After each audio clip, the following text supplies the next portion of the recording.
For what seems like the first time ever, we've all gone from 60 to 0. Because right now, home is the safest place to be. Which is why AutoTrader is proud to introduce Dealer Home Services. Search, shop, and find local dealers offering touchless delivery to your home. What we do now when the world stands still is what will get us all moving again. AutoTrader.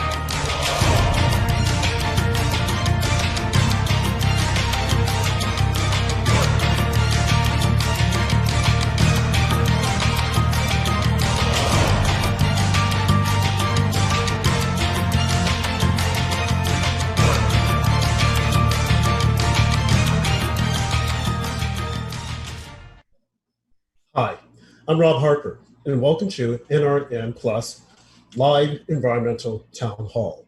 I'm your moderator, Rob Harper, and my guest today is Dr. Joshua Spodek, who's an NYU professor and author of the best-selling book, Leadership Step by Step. How are you, Joshua? I'm very good. Thank you for having me. Great. So I guess we'll just get right into things. This is an environmental town hall. And in light of everything that's taking place with the coronavirus, the shutdown, I'm sure that there are a lot of questions and things that are on people's minds. But what I want to do first is just to talk about how you and I met. I think that will just set up the stage for what we're going to be talking about today. I must say, we are definitely two different peas on a pod. And when I first met you, I was attending a Google class on podcast. I was all excited about going in.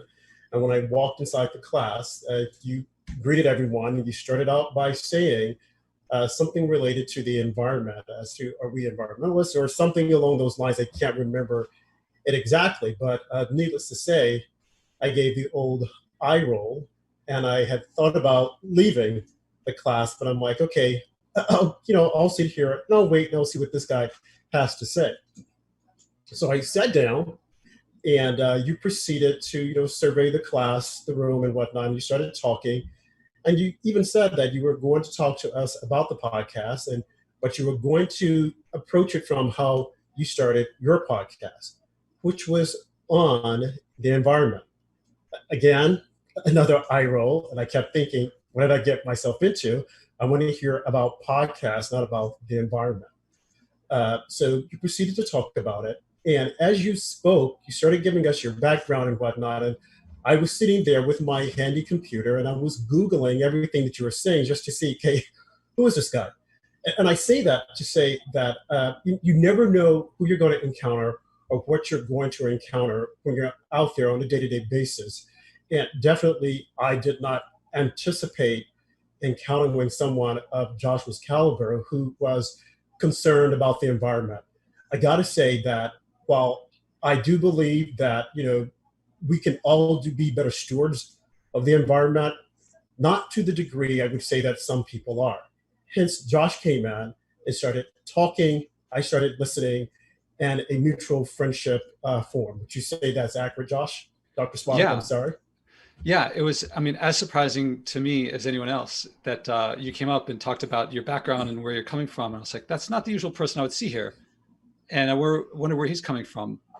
And the number of times I've talked about the friendship between Ruth Bader Ginsburg and Antonin Scalia and how they were very good friends. It comes up to me a lot as a result of our getting together. Right. And when you say that not the usual person, we should probably put a little context to that. Again, I am not I don't want to say extreme person thinking that the world is going to end, although we do hear that on a daily basis. well, not daily basis, but I'll say often when you're listening to TV or reading the newspaper that we have so many years left before the earth is going to, be gone. I've heard that since I was in grade school, and that's not the case. So from my point of view, yes, the world will end at some point, but not as soon as a lot of people are predicting it will end. So in the conversations that we've had, you've shared with me your thoughts. And I've got to say that it's interesting because you also attended, I think it was an Earth Day rally, and you felt out of place. Yeah, that's a really good story to start with. And I also want to say a little bit about why I'm here, because what brought me to the New Right Network, Rob didn't mention some of the stuff about my background. Let's see, it takes me over a year to fill up one load of garbage in my house. Right. In my spare time, and when I'm going from place to place, I pick up other people's litter, at least one piece per day, and put it in the trash. I'm in my 5th year of not flying. And I think most people think of environmental action, environmental stuff. They don't associate it. They separate that from people on the right. And I don't buy that. I think that politics has created a wedge issue out of something that I don't see as a wedge issue. And so Rob didn't mention, I don't know how Google publicized the talk. It was officially how to start a podcast on the environment. But my understanding was that whoever told you about it had told you just how to start a podcast. And so there's a little miscommunication. And I don't believe that people from different political backgrounds or different political views, it should have to be because of chance or accident that they meet. And so I hope in part of being here that I'm bridging that gap, because I don't think it's helping anybody. And so the events that you talked about, when Greta came to the United States, her boat came not far from where I live. And so I went down and I met her when her boat arrived. And soon after were the climate marches. And that's Greta Van Thunberg, the 17-year-old who's been really the face out there lately on climate change or global warming. Yeah, I'm so used to Greta I just say Greta. Now you guys are all friends, yeah. Yeah. So maybe a week later were the climate marches in New York City. I live in New York City. And I was going to go down. I did go down. As it happened, as I teach at NYU, I had a meeting later that day at NYU Stern, which is the business school. And because of that meeting, I went in a jacket with a collared shirt and I looked business casual, business friendly. When I got there, I would guess that my environmental behavior was probably more benign than almost everyone there. There's like tens of thousands of people there. I believe I did not feel comfortable there. And people have asked me, how can I put my finger on it? But I didn't feel particularly welcome. A little while later, a friend of mine showed up who knew one of the organizers, and he said hi to me. And then suddenly people were like, oh, they were talking to me. And I believe that someone who looked like a businessman should probably have been made to feel the most welcome. If the goal is to influence lowering emissions and things like that, I would think that someone who influences lots of people should be made to feel the most welcome. Right. But I didn't feel that way at all, despite actually, I probably was acting more than most people there. And actually, years before I started my podcast, my Leadership in the Environment podcast, I'd started with a series of workshops and talks at NYU. I could get space and bring people in. And I had a lot of NYU students there. And almost across the board, they would say, don't tell us. Other people, they're the ones who should do this stuff. We're the good guys. But I mean, some of them were in the summer. We're in a room that's like cooled down to 60 degrees in the middle of the summer when it's 90 degrees outside or 100 degrees outside. And they weren't working on these things. And they had pizza at one of these things and there's like so much garbage. And I'm thinking, there's plenty that you can do and you're not doing it. And when I talked to you, Rob, about the perspective of a lot of people not in that crowd is to look at people who are saying what to do and what not to do. And they themselves are not following their own advice. Right. If I could just add, that was one of my biggest beefs, and I think a lot of other people, we are constantly preached at, talked to, and told that, you're not doing this and you're not doing that for the environment. When the people who are talking and doing all the preaching, case in point, Al Gore, he's flying around on a jet stream, but he's telling us not to fly. Now, I don't know if our listeners caught it, but you haven't flown in how many years? I think you said 5 years? I'm in my 5th year, yeah. Your 5th year. I don't know how that's possible. For me, when it's time to go someplace, especially out of state, I want to jump on a plane, go to sleep, wake up, and I'm there. But you haven't done it. And you also shared with me something else that was interesting, is that you had an invitation to speak overseas, and I'll let you tell the rest. Oh yeah. So the choosing not to fly was originally a challenge to myself. Could I go for 1 year without flying? And this itself came on a lot of other personal challenges. Before that, I gave myself a challenge. Could I go for 1 week without buying any packaged food, seeing of how much garbage I'd produced? And I don't care if you believe in global warming or not. I don't think you want plastic litter on your lawn, and I don't want to produce that. So there's a whole, I mean, watch my TEDx talk to see all the details, but I made it 2.5 weeks without buying packaged food. And that told me, maybe there's something to this. I'm eating more local food, eating more seasonal, and actually ends up being cheaper. And so when I thought about, I heard that flying New York, LA round trip warmed the globe about a year's worth of driving. Now, living in Manhattan, I thought, I don't have a car. I'm not polluting that much. But when I looked at the numbers, I was over the Paris Agreement recommendations for one person. And I thought, well, if we're supposed to do less, let's try it. I don't care if no one else is doing it. I want to try it. So I gave myself the challenge to go for 1 year without flying. And I knew for a fact, day 366, I would be on a flight. No question. But I gave myself the challenge. Oh yeah, right off the bat.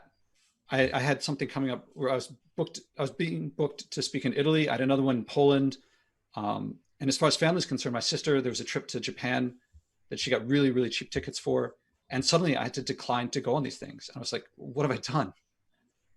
But living by your values, especially in the face of challenge, is a rewarding experience. And so within a few months, maybe 2 or 3 months into it, I started to find ways to create adventure, to create sample cuisines, to get different cultures by doing it myself, by creating these things around me. And this was I found it great, joyful to the point where I thought, maybe I'll go for another year. Mm-hmm. So I never decided to go for the rest of my life or even more than 1 year without flying. But I did it because I enjoyed the experience. So it's more so, if I'm hearing you correctly, like you said, you're not trying to get anyone to do what you're doing, but it's about values that you hold dear to yourself. It's the person that you are.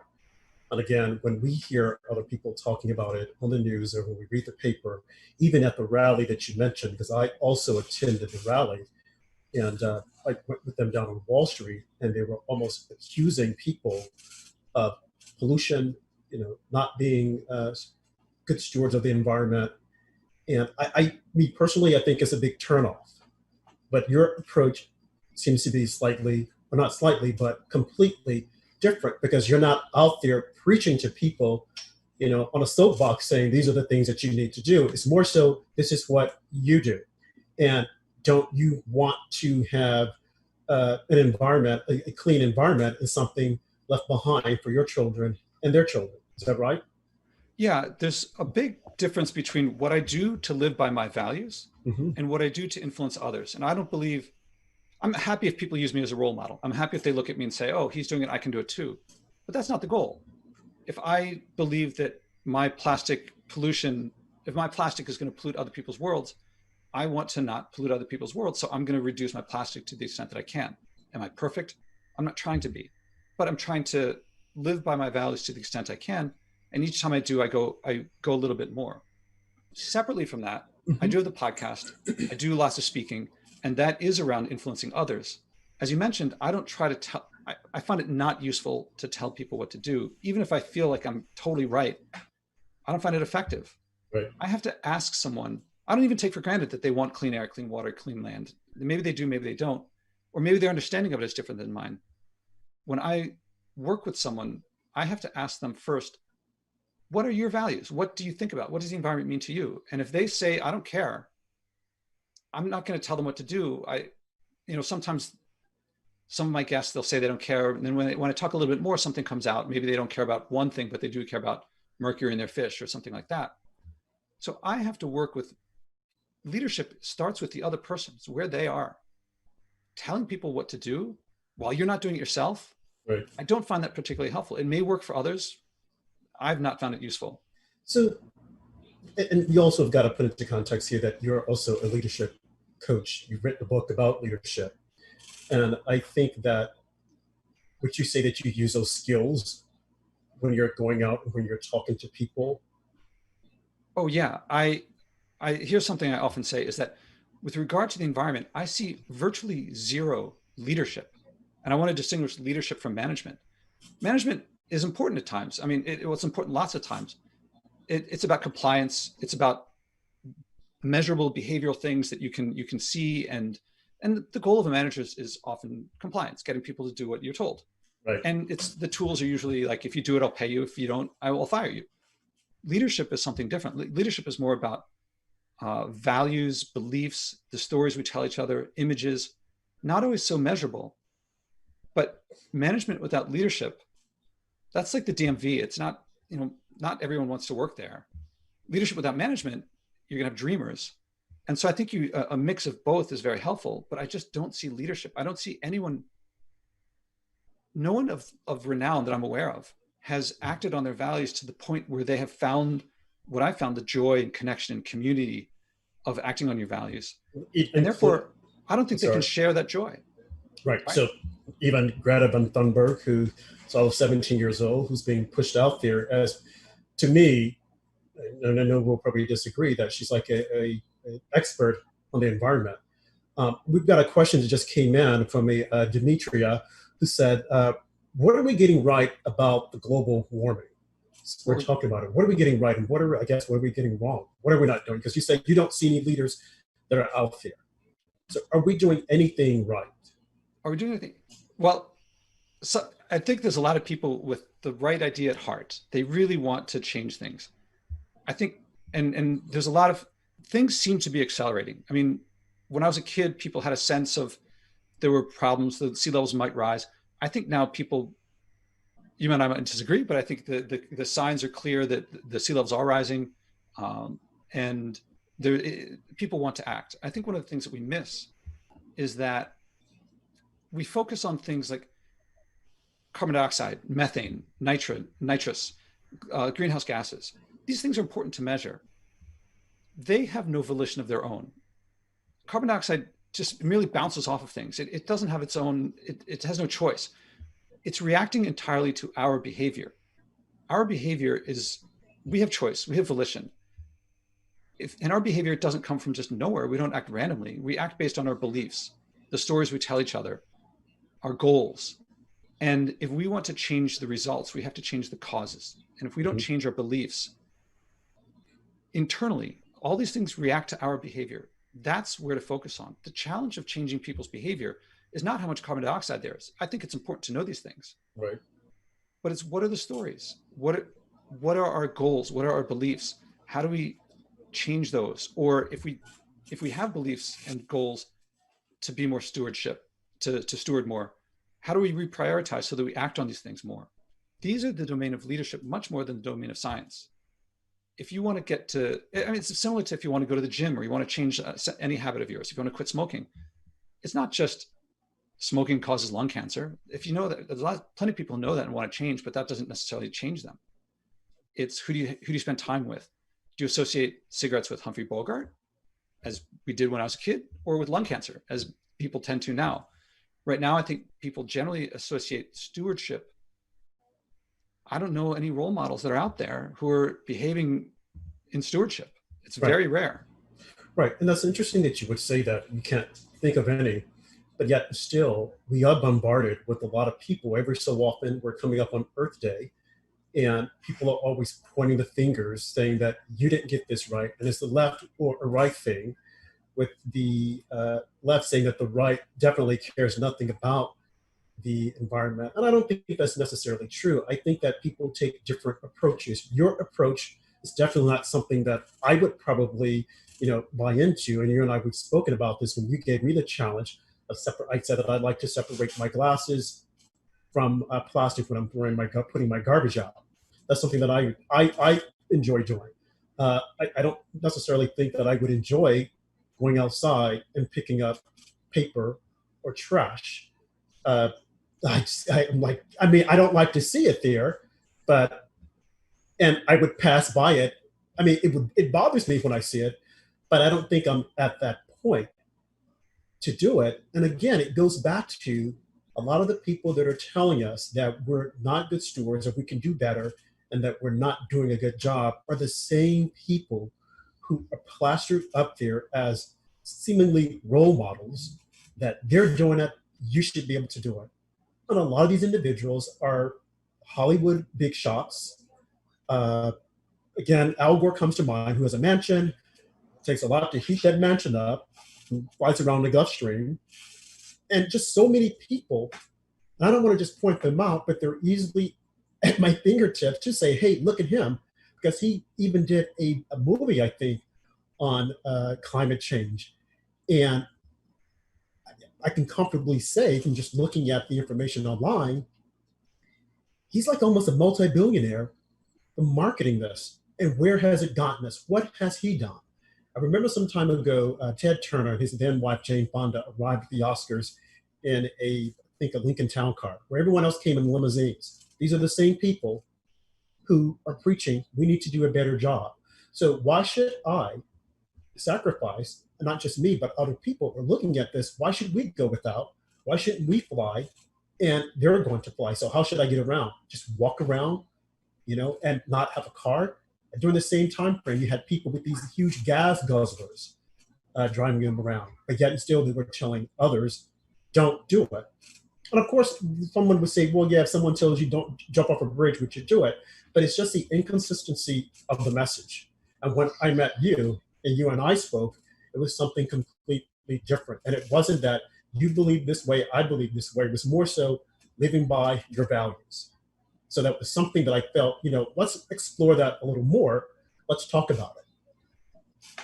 Yeah, it's hard for me to differ with you on the view of some of these would-be, I call them would-be leaders, that are saying to do one thing where they're not doing it. A lot of people say, Josh, are you calling that person a hypocrite? And I'm not saying that, though. To me, I am. And I won't stop you, but to me, what they're missing out and what no one gets is that when you actually do start acting on your values, it's a joy, it's connection, it's community. You say you wouldn't do some of the things, but you did like my stew, and that was all local ingredients from the farmers, where I've met the farmers, and there was no garbage to throw away after that meal. And it happened to be vegetarian, vegan even. And well, Josh, I'm sorry, Josh. I'm sorry. I got to cut you. When you say the stew, you can't just leave it at that. You got to give more of the story. My famous no packaging vegetable stew. Right. And when you say no packaging, I mean no meat, no processed. It's like almost you're living off the land, but you don't eat meat. It's strictly fruits and vegetables. Some things I had never eaten before or heard of before. And I went to his apartment, and he has this little, what is it? A contraption. Pressure cooker. He puts all this stuff in it, just like puts it in. And I'm thinking, well, I was thinking at the time, oh my God, what is this? And I've got to sample it. And I must say, no, I don't think that I would do that on a regular basis. But, again, you living by your values, one of the things that you do it. I did taste it, and I'm alive today. Now, and it wasn't bad. You liked it. Bad. Actually, I did. Because I remember you saying that you said, if you hadn't seen what I put in it, you would have sworn there was meat in it. Absolutely. Because when I smelled the aroma, it smelled as if though there was meat. But I grew up eating meat.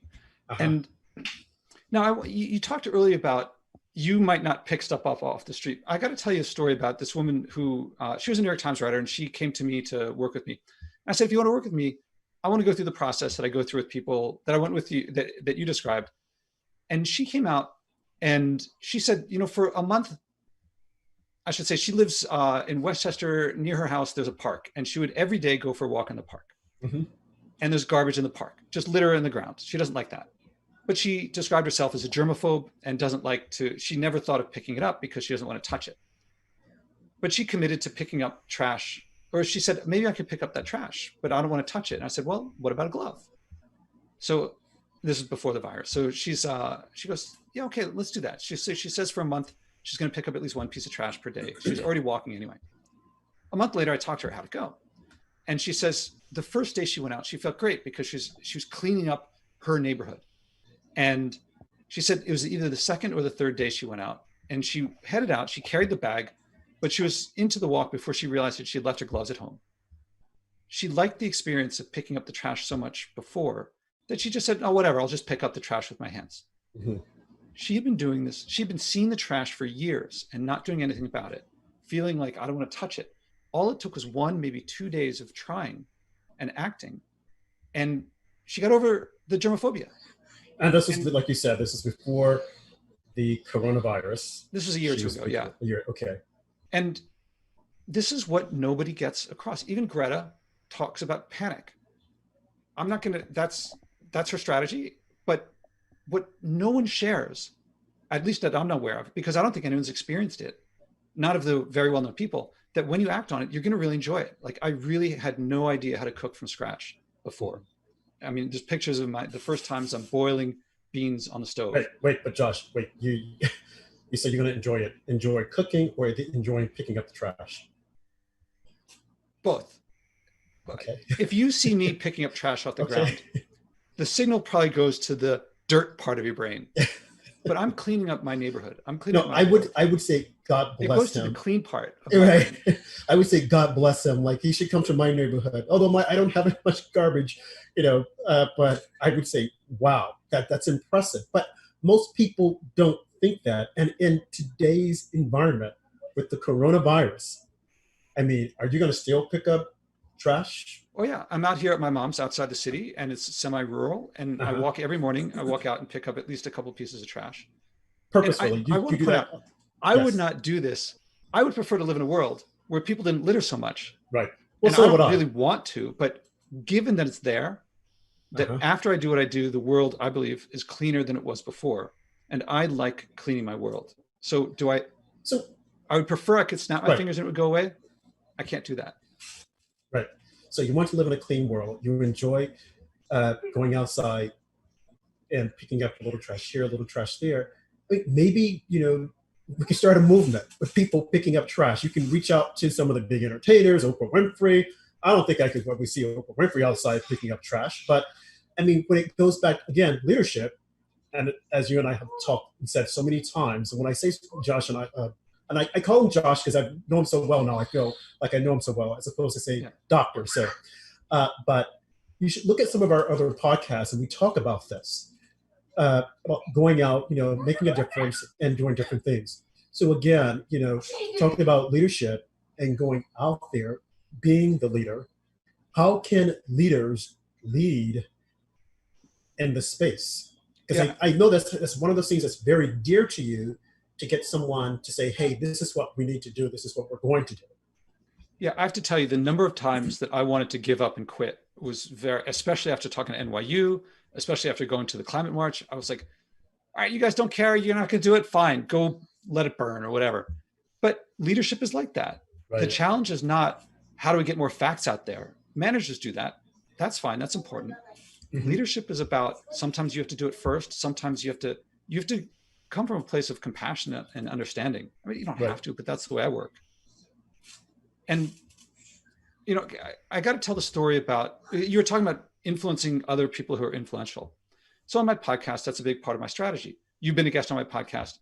And my goal is to get increasingly influential people so that Oprah, say I got Oprah on the show, then, or I was on her show, then I think, how many people know Oprah? It's got to be hundreds of millions of people. And they would have a role model that they didn't have before. And a place that is, and I had learned from them as well. So I got to tell you about Mark Reed, who's a colonel at West Point. So I've done a bunch of leadership work at West Point. And I asked people there to be guests on my podcast. So he's a department head. And I call him my one-man wrecking crew. I'm thinking about making him my opening story on the next book that comes out, because I asked him his environmental values, and you can listen to the podcast episode. It's on my show. And he committed to, he said, I got to ask my family to make sure it's okay. And they said it was okay. We're going to go for 1 month and produce half the amount of garbage that we normally do. Mm-hmm. The month happened to have been December 2018. So that's Christmas. Right. So he sits down with them and says, oh, well, we've just committed to half the amount of trash on Christmas, and there's going to be a lot of gifts. Family, what are we going to do? So he's got a couple kids and a wife. And they sit down and they work through, first thing they come up with is they're not going to wrap the gifts. So no wrapping paper. And they keep going and they figure out, they then get to no gifts. Mm-hmm. And then they keep going and they decide instead of gifts, they're going to go to, from West Point, I think it was Quebec and Montreal, they're going to do, roughly speaking, a staycation. And the family went and stayed at a hotel for a week. No distractions, just them. So I only learned about this in January. So I asked him how it had to go. And he goes, you'd have to ask my wife and kids individually, but I believe they'd all agree this was our best Christmas ever. And I believe it was not despite having no gifts, but because of having no gifts. They had the gift of each other, spending time together.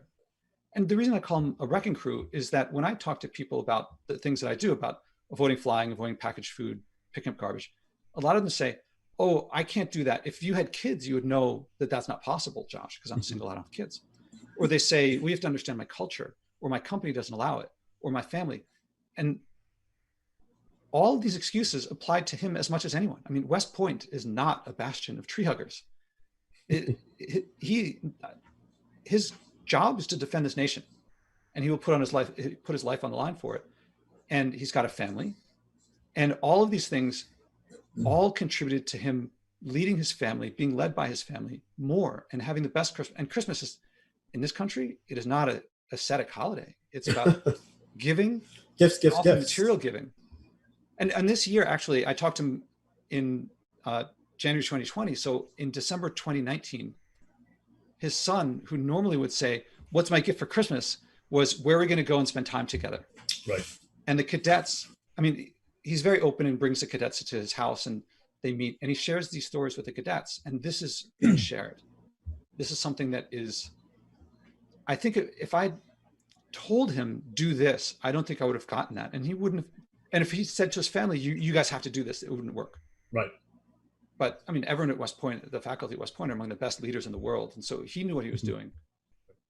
And this commitment, I believe, will propagate. And, some of the cadets now have a role model that they would not have had otherwise. And this is a joyful experience. And this is a sort of thing that I hope to engender and keep going, that people, they're sharing, not do this because I told you to, but it's do this because I did it. I enjoyed the experience. I think you'll enjoy the experience. And it's something to share. I hope that wasn't too long of a story. No, it's an interesting story. And like you said, again, leading by example, it's just that, again, what's out there now, it's a lot of backwards and forward, and people aren't listening. And well, we just got another question in. I think that's going to segue into our next part of the conversation. Looking at climate change, global warming, or whatever you want to call it.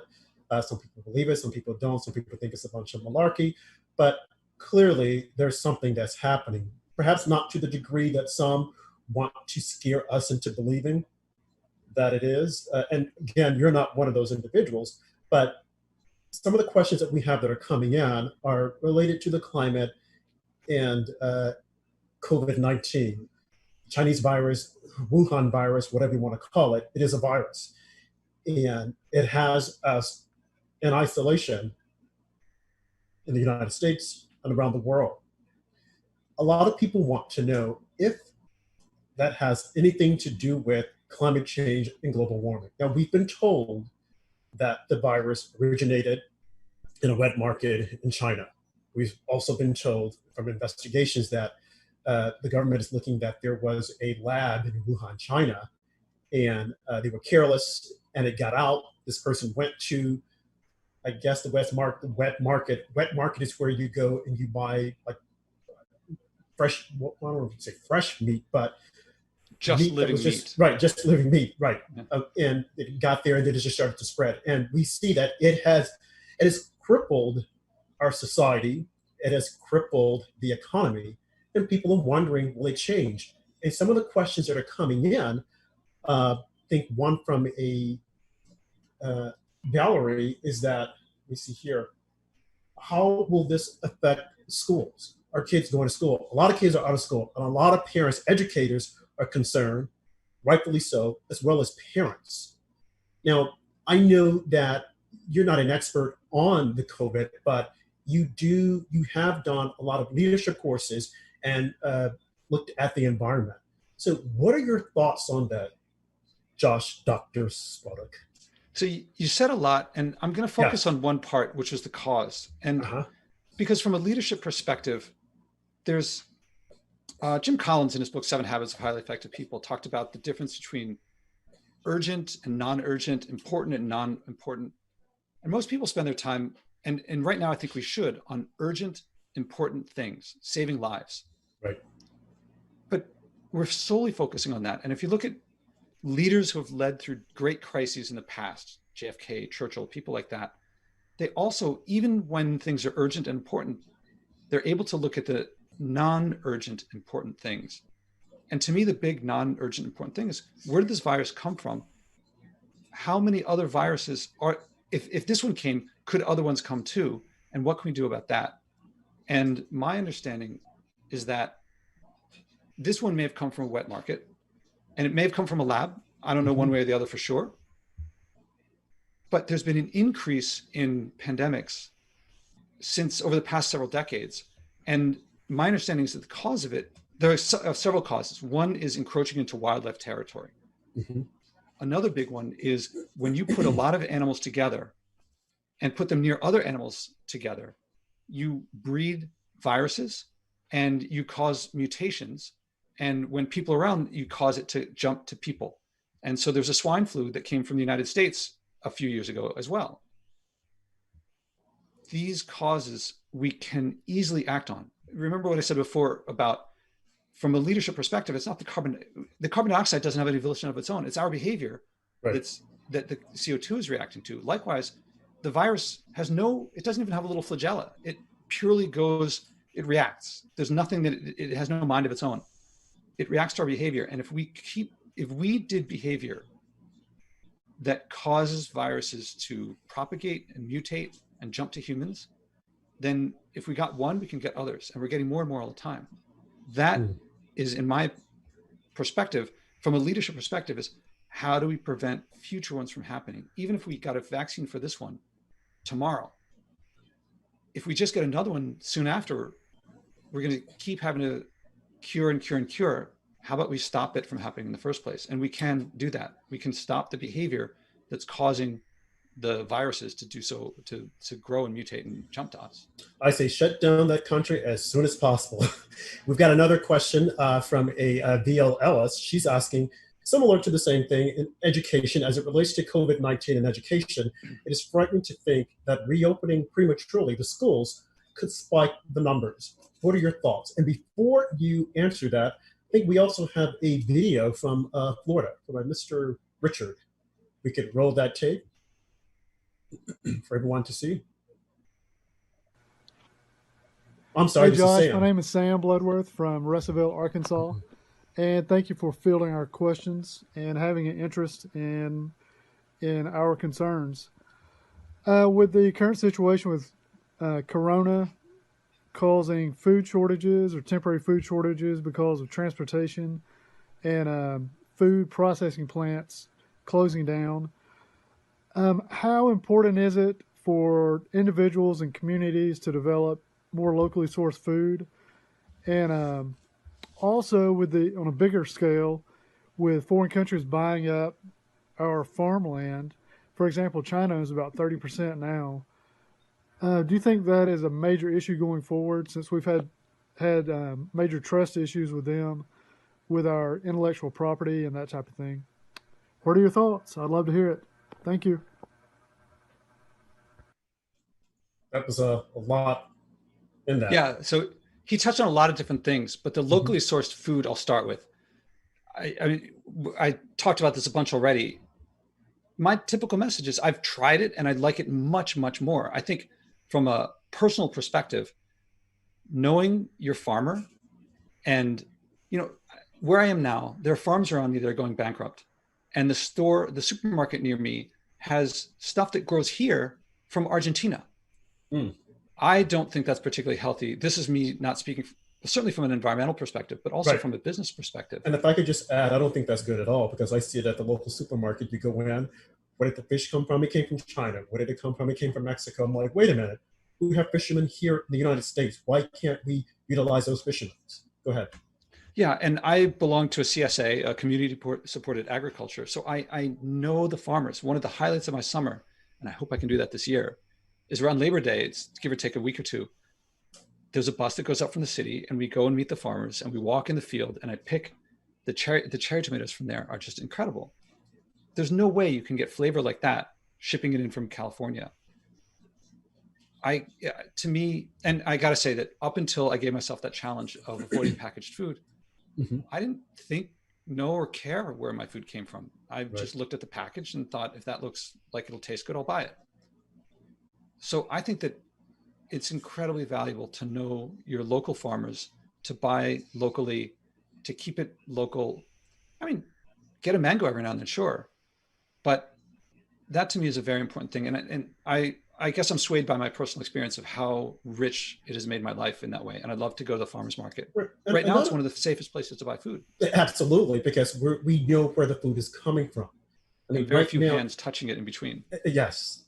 And who knows what's happening when it's coming from overseas to here. The whole thought of it just, I don't know. We got another video from I think this is Richard or Janata. If we could roll one of those, please. Janata. Hi, Josh. I'm Janetta Carney from Russellville, Arkansas, and I have two questions. I am a high school educator, and so one of my concerns with COVID is where is this going to leave us with education, and making sure that our students who may be doing all online or opting for partial online training, or maybe that's what we have to do as teachers. We do some in class, some online. We don't know yet what's going to happen.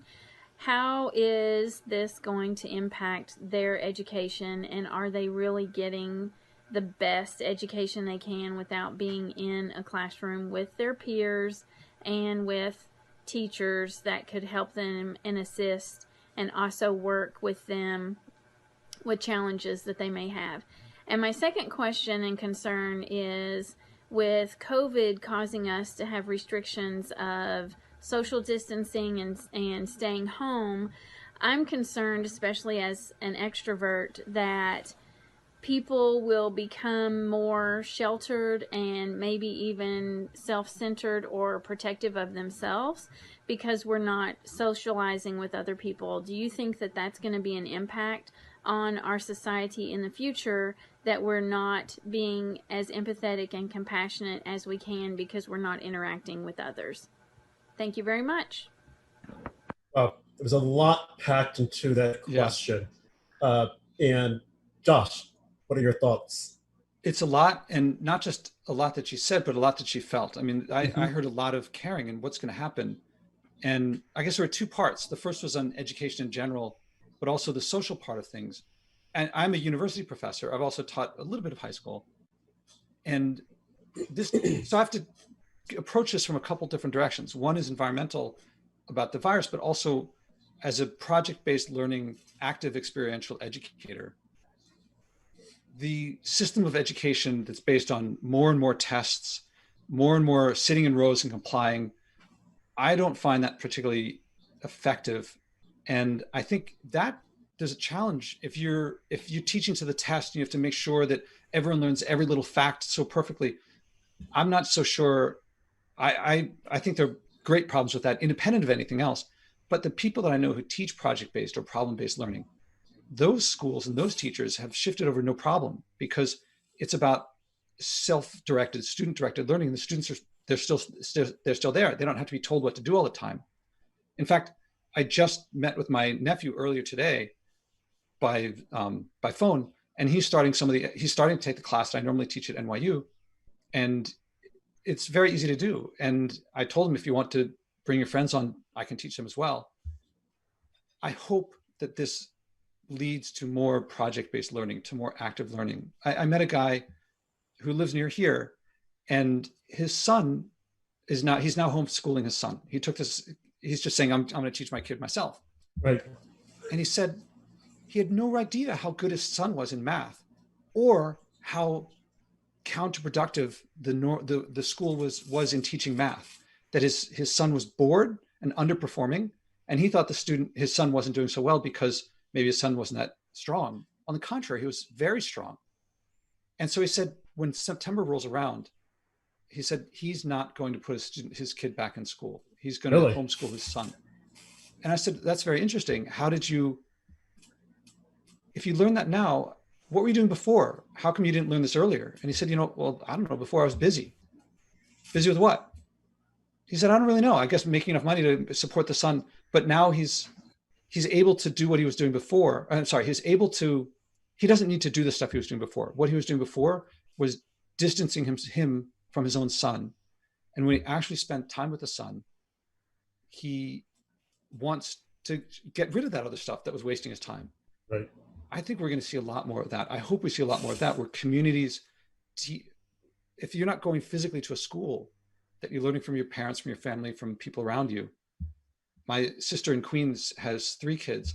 They're struggling, but a couple of her kids are thriving under this environment. And they were really struggling in school, not because they weren't smart or they couldn't do it, but because when you pack all the kids together and they have to sit in rows, that's not particularly effective.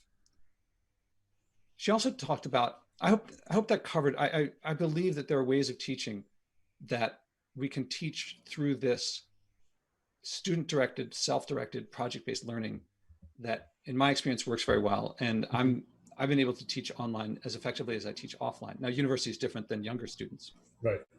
In terms of social distancing and what's that going to do to us, are we going to lose the amount of compassion that we would have had? That's interesting. Yeah, my leadership course is about teaching social and emotional social and emotional skills. These are the tools of a leader, is social skills and emotional skills. And that's what I teach. You cannot lecture these things into someone. If you want to learn social and emotional skills, you have to take on and overcome social and emotional challenges. That's been my experience, at least. These are possible to do remotely. You don't have to be face-to-face to do these. If we simply rely on what we've done before and try to do it now with our arms tied behind our backs, I don't think that's going to work very well. It's our responsibility. I think of it as my responsibility as an educator when I teach. I have to figure out how to overcome these challenges and teach effectively. We as leaders can choose to simply accept that's the way things are, and oh no, we'll do it the old way, but worse. Or we can face this challenge. Now, I guarantee that people years from now, there will be, how do I put it? When I was a kid growing up, there were some old people around who had lived through Prohibition, through the Depression. Right. And they were different. I mean, they hoarded stuff. They didn't spend money. They were affected by that. People will be affected by this. No one's going to come through unscathed. Mm-hmm. What happens to us is often outside of our control. What we do with it, how we handle it, that is often under our control. And I think that if we simply say, what can I do? I have to do it the old way. I don't think it's going to look very good, but we can do something about that. And some will, and I think people will thrive. Some won't. I hope they learn from the people who do.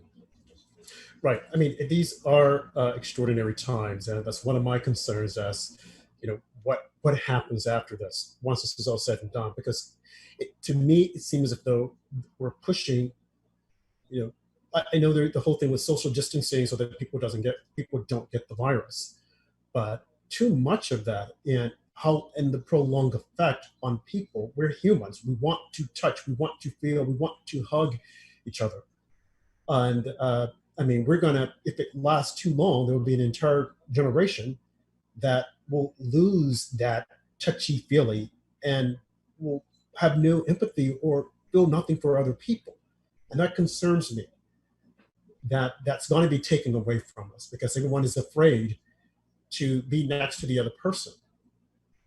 So yeah, this is one of the big places where it's become a wedge issue, that one side says, different sides say different things. I'm not going to state them very well, but they come to a point and they talk past each other.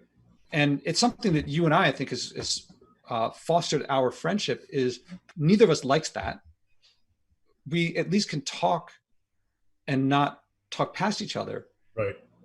I don't know the answer. And in a democracy, I don't like either side saying, I'm going to make it my way. I don't know the answer as to when we should open up, how long we should stay closed.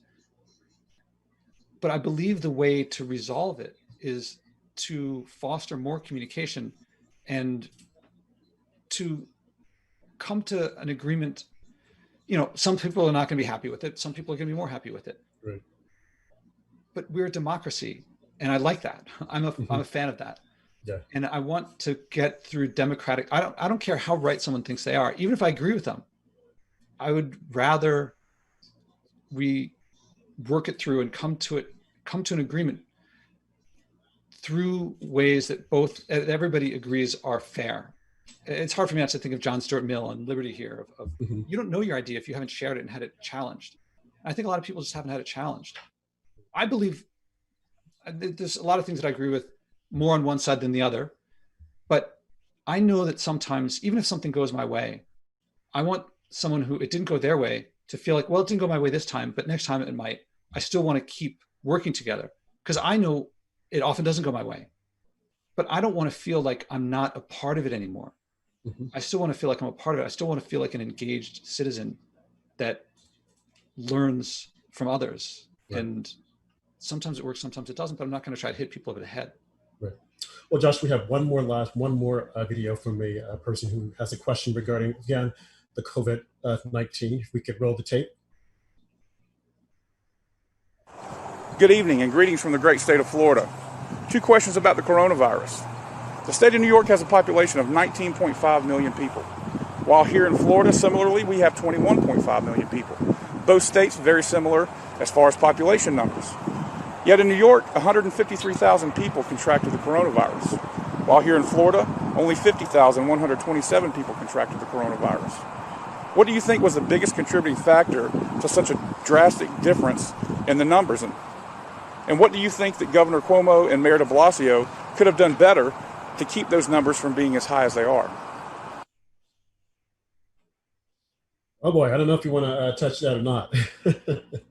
Well, yeah, I mean, there's some things the numbers, there are a lot of numbers out there, and I'll take them at his word for the numbers, but I can't really say, I haven't checked them up. I don't know where they came from.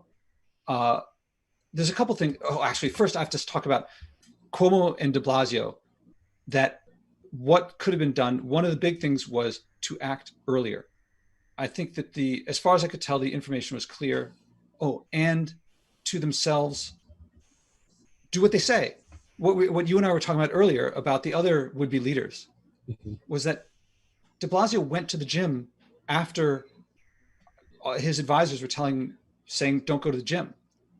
Now, for those of you who live in New York City, he's been going to the gym. Do you know this, Rob? He takes that whole motorcade down to the gym in Brooklyn. Right. And that's our Mayor de Blasio. And if I could add also, you have the same thing with Cuomo, who decided to have COVID patients placed in nursing homes, which was half of our population, people that died from research that he had individuals who were sick placed in the nursing homes. And of course, they infected other people. So again, like you said, leadership, do what you say that you're going to do. And I want to distinguish leading by values is slightly different than if you don't follow your own values. That isn't necessarily going to lead, but they are in a position where they could have led through example in that case. And I just can't believe that they didn't do that. Now, to their credit, or not to their credit, every place seems to make similar mistakes. And the places that don't make the similar mistakes, say South Korea, as far as I can tell, they were hit by something before and they learned from experience. So when a nation or some governmental, some region has got hit by something that they've never faced before, if everyone makes the same mistake, there seems to be something human in that. I think that I can't really blame someone for making the same mistake that everybody else makes. In terms of the difference between New York and Florida, I'd have to look at the numbers, but one big thing that comes to mind is the density of population in New York City versus, I don't think that there's a place in Florida that has that kind of density or that kind of numbers of people. And I have to imagine that plays a big part of it. More than that, I can't really say.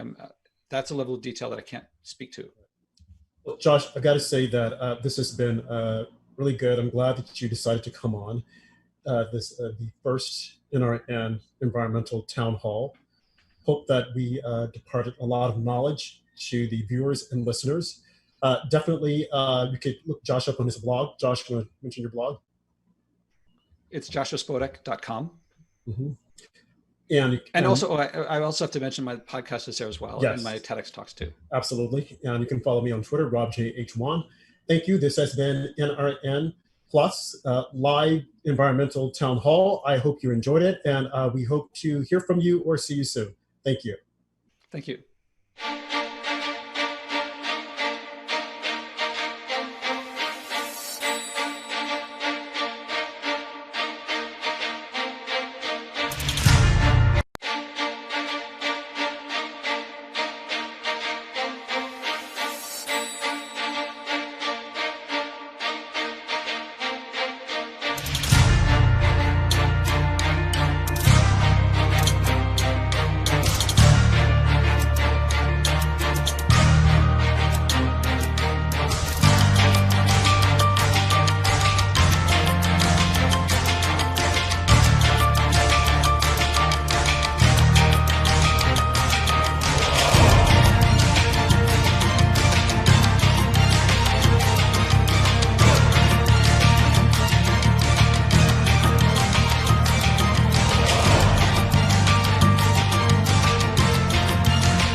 And I brought you a gift so you can fight properly.